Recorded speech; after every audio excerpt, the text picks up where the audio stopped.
하나님이 주시는 말씀 여호수아 22장 1절에서 9절까지의 말씀입니다. 우리 땅 분배가 이제 다 끝났습니다. 땅 분배가 여호수아 13장부터 나옵니다. 13장에는 요단 동편 그러면서 두 지파 반이 먼저 거기에서 살기를 우린 여기서 터잡고 살겠습니다 요청하고 모세 살아 생전에 이미 행해진 일이었죠. 자, 그리고 14장은 요단 서편 땅 분배에 대한 말씀이 대략적으로 나오고 특별히 아직까지 점령하지 못하고 있었던 유다 남부의 요충지 헤브론에 대한 말씀이 갈렙의 요청으로 저 산지를 헤브론 산지를 나에게 주소서 하는 말씀이 나오고요.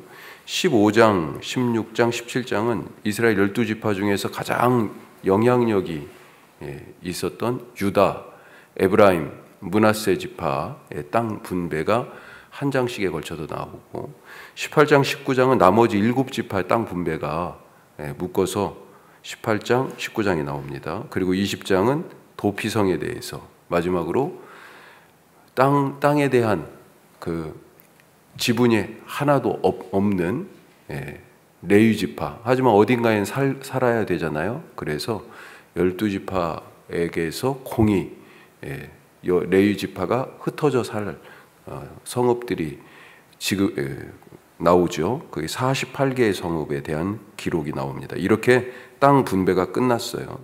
물론 아직 가나안 땅을 완전히 차지한 것은 아니었습니다. 이후에 사사 시대와 그리고 사울왕 다윗 시대에 이르기까지 아직 가나안 땅에는 정복하지 못한 그런 성읍들이 아직도 남아 있었습니다. 다윗 때만 보더라도 다윗이 대표적으로 점령했던 데가 어디예요? 못 점령했었지만 여부스 족속이 차지하고 있던 예루살렘. 다윗 때 가서야 그때 예루살렘을 얻었습니다. 산지에도 예루살렘은 산지예요. 이쪽 평야 지중해 지역에 그쪽에도 아직도 점령하지 못한 그런 성읍들이 있었다. 따라서 아직 전쟁이 남아 있지만 주요한 전쟁은 이제 다 끝났다는 겁니다. 그래서 요단 동편에 터잡고 살기로 했던 이 두 지파 반, 이 사람들을 돌려보냅니다. 자, 오늘 우리가 읽은 이 9절까지의 말씀을 가지고 조금만 더 살펴보면요. 첫 번째로 약속을 지키라. 약속을 지키라. 여호수아는 요단 동편 지파들을 돌려보내면서 칭찬을 합니다. 2절, 3절 내용을 보면 2절, 3절 한번 읽어보죠. 그들에게 이르되 여호와의 종 모세가 너희에게 명령한 것을 너희가 다 지키며 또 내가 너희에게 명령한 모든 일에 너희가 내 말을 순종하여 오늘까지 날이 오래도록 너희가 너희 형제를 떠나지 아니하고 오직 너희 하나님 여호와께서 명령하신 그 책임을 지키도다. 네 가지가 나오죠. 각 절마다. 자, 모세가 명령한 것을 지켰다. 2절에 먼저 그렇게 되어 있습니다. 또 내가 명령한 것에 순종했다. 여호수아의 명령에 순종한 거죠.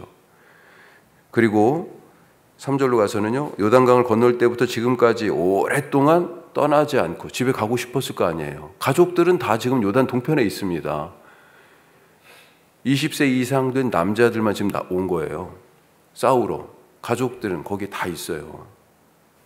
부모님도 아내도 자식들도 다 거기 있어요. 그런데 오랫동안 지금까지 떠나지 않고 임무를 수행했다. 그리고 결국은 여호와 하나님이 명령하신 책임을 잘 지켰다. 그렇게 칭찬을 하고 있습니다. 자, 그런데 요단 동편 지파들 지금까지 와서 싸우고 이제 돌아가는 이들을 생각하면 참 대단하다는 생각이 들지 않습니까? 어떤 일을 하려면 뭐가 필요합니까? 마음이 움직여야 되잖아요. 동기부여가 있어야 돼요. 동기부여될 게 없어요. 또 이유와 명분이라도 있어야 되잖아요. 그러니까 동기부여의 종류를 생각하면 이유와 명분이 있어야 되는데 글쎄요. 실질적인 이익이 있어야 되는데 실익도 왜요? 이미 땅을 다 받아버렸잖아요. 요단 동편 지파들은 이미 얻을 걸 다 얻었습니다. 따라서 요단강 건너 가나안 땅에서의 전쟁이 그들에게 특별히 어떤 동기부여가 되지 않습니다. 굳이 가족들을 떠나 요단강을 건너 목숨을 걸고 싸울 이유가 없었던 거예요. 오히려 여기서 적당히 싸우러 왔으니까 어차피 적당히 싸우는 척하면서 위험을 피하고 건강하게 잘 있다가 지금 식구들하고 헤어질 때 살아서 돌아오라고 신신당부하지 않았겠어요. 자기도 살아서 돌아갈 마음이 누구보다도 크고요. 그렇게 건강하게 잘 있다가 전쟁이 끝나면 돌아가면 그만입니다. 아직 땅을 차지하지 못한 지파들은 자기들이 살 땅을 얻어야 되기 때문에 열심히 싸울 이유가 있지만, 이미 땅을 얻은 이 요단 동편 사람들은 가나안 땅에서의 이 요단 서쪽에서의 이 전쟁이 아무 동기부여가 되지 않아요. 그런데도 열심히 싸웠습니다. 더군다나 선봉에 서서 싸웠어요. 여호수아는 선봉에 이들을 세웠습니다. 왜 요단강을 건너와서 지금까지 전쟁의 맨 앞에 서서 싸웠을까? 우리가 2절, 3절에서 여호수아가 그들을 돌려보내면서 지금 한 칭찬을 받지만, 그 칭찬의 앞에 2절 내용이 뭐예요? 특별히 약속, 하나님과 약속을, 모세하고 내 말을 그런 방식으로 지켰다라고 하는 것을 말하고 있잖아요. 모세와 약속했기 때문입니다. 이미. 그리고 3절 끝에서는요, 이것이 하나님과의 약속을 지킨 것이다, 이렇게 말합니다. 사람 사이, 모세는 사람이잖아요. 사람 사이에서 맺어진 그런 약속을 하나님과의 약속으로 여기고 있습니다. 사람과의 약속도 깨면 야, 못 믿을 사람이야, 신의가 없는 사람이 돼버리는데, 이것을 하나님과의 약속으로 여기고 있었으니까 그들은 요단강을 건너서 끝까지 싸웠던 것입니다. 이건 모세하고 한 그냥 깨버려도 되는 그런 사람 사이의 약속이 아니고요, 목숨을 걸고 지켜야 되는 하나님과의 약속이었어요. 자, 더불어 생각할 수 있는 것은 이들은 이스라엘 12지파를 각각으로 본 것이 아니라 이스라엘을 하나의 공동체로 보고 있다는 것입니다. 내 집, 내 가문, 내 지파, 그렇게 생각하고 있지 않았어요. 내 가문, 내 집, 내 지파도 중요했지만, 그래서 우리 집이, 우리 가문이, 우리 지파가 땅을 얻었으니 됐다 하는 것이 아니었어요. 이스라엘을 한 몸으로 보고 있다는 것이었습니다. 이것은 지금 우리 교회가 어떠해야 하는지 생각하게 하는 그런 말씀이죠. 우리 교회 하나만 부흥되고 우리 교회 하나만 잘 되는 것이 무슨 소용이 있습니까? 한국 교회의 가장 큰 문제 중에 하나가 개교회주의. 그게 장점이 될 수도 있어요. 사실은 교단이라고 하는 그런 색채, 거기에서 강요되는 어떤 그런 부분들이 있을 수 있어요. 그런데 독립적으로 각각의 교회가 자기들의 신앙 고백으로, 그러니까 교단이라고 뭉쳐진 것이 조금 느슨한 체계가 되면 저는 조금 더 좋겠다 싶은 생각이 드는데, 하여튼 그럼에도 불구하고 또 다른 면은요, 개교회주의가 우리 각자 서로 잘 되면 되는 거지, 서로 상관을 안 해. 너무 관심이 없어요. 그래서 한편으로 문제가 되는 것이 아닌가. 교회 전체를 공동체로 보려는 노력이 있어야 할 것입니다. 우리 교회 안에서도 마찬가지입니다. 성도 서로가 남보듯이 하는 것이 아니라 말 그대로 내 형제, 내 자매, 한 식구가 되어야 진짜 교회가 되지 않을까요? 예배에 방문한 처음 보는 분들에게 어떻게 대했습니까? 내가 그 입장이었을 때가 있었잖아요.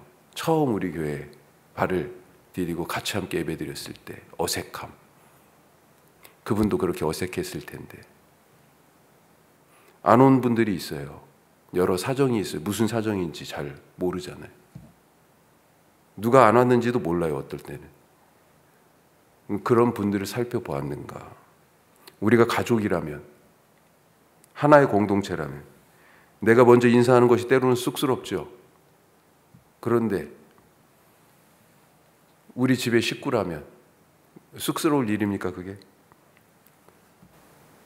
요즘 조금 우스운 얘기인데 제가 7살에 학교를 들어갔습니다.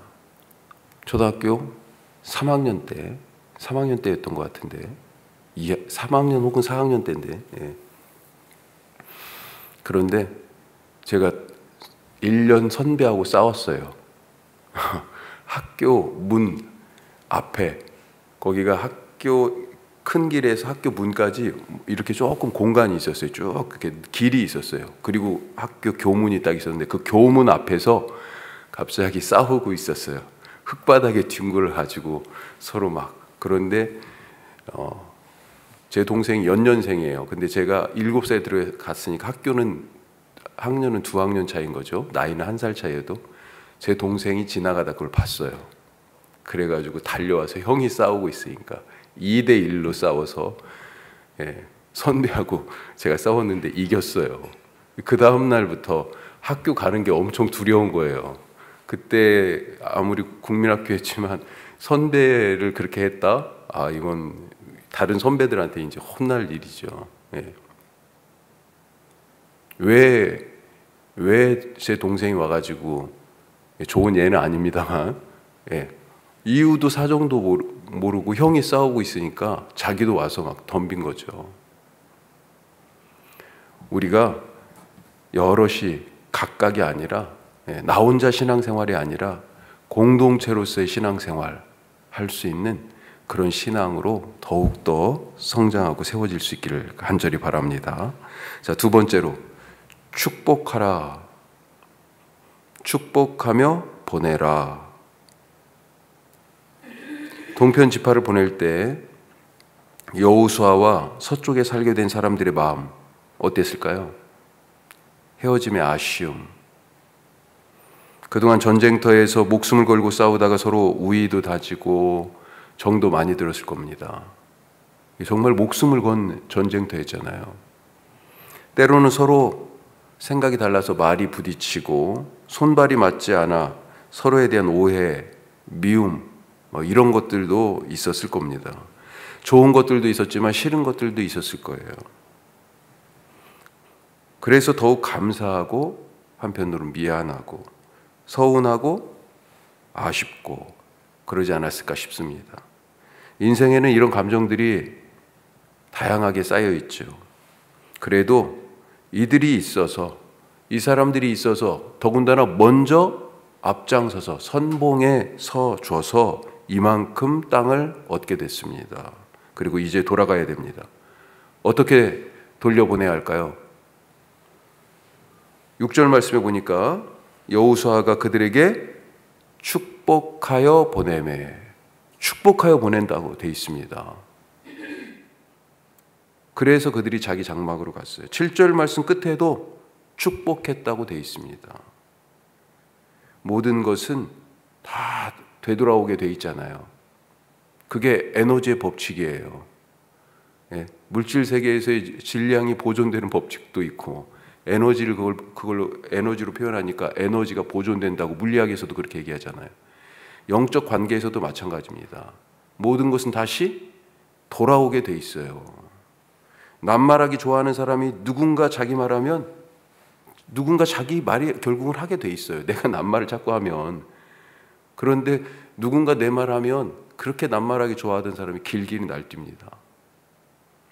판단하기 좋아하던 사람이 누군가 자기에 대해서 판단하면 누구보다도 반발해요. 축복하면 축복이 돌아오고 너무나 쉬운 얘기잖아요. 평화를 빌면 평화가 돌아옵니다. 그래서 이스라엘 사람들은 만나자마자 뭐라고 인사했어요? 샬롬, 당신에게 평화가. 우리 예배 시간마다 그러잖아요. 그게 그냥 제가 뭐 순서 하나 넣은 게 아니에요. 예? 카톨릭 교회는 여러분에게 평화가, 그리고 뭐 사제에게 평화가 인사하잖아요. 이스라엘 사람들이 성경에서 인사가 샬롬이었어요. 우리도 그렇잖아요. 안녕이지 않습니까? 평화를 지금 주는 거예요. 그러니 저쪽도 평화로 답해야 되죠. 예, 샬롬 인사하니까 저쪽도 샬롬.